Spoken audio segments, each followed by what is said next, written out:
Hello everyone, in this video, I will show you how to fix the Skype we couldn't sign you in error on Windows 11. First, restart your computer and try signing in again.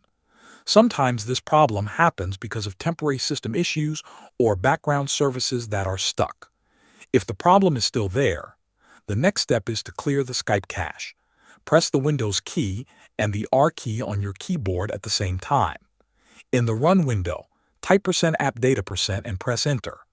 This will open the roaming folder. Look for the folder named Skype. Right-click on the Skype folder and delete it. This removes old and corrupted cache files. Now open Skype again and try signing in. If clearing the cache does not solve the issue, reinstall Skype. Open the Start menu and go to Settings, then Installed Apps.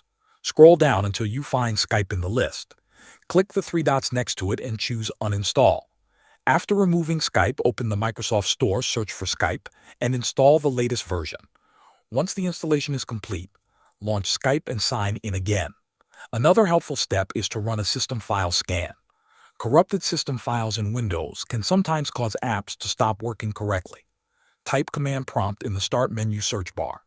Right-click on Command Prompt and select Run as Administrator. In the command window, type sfc/scanO and press Enter. The system will scan and repair any damaged files.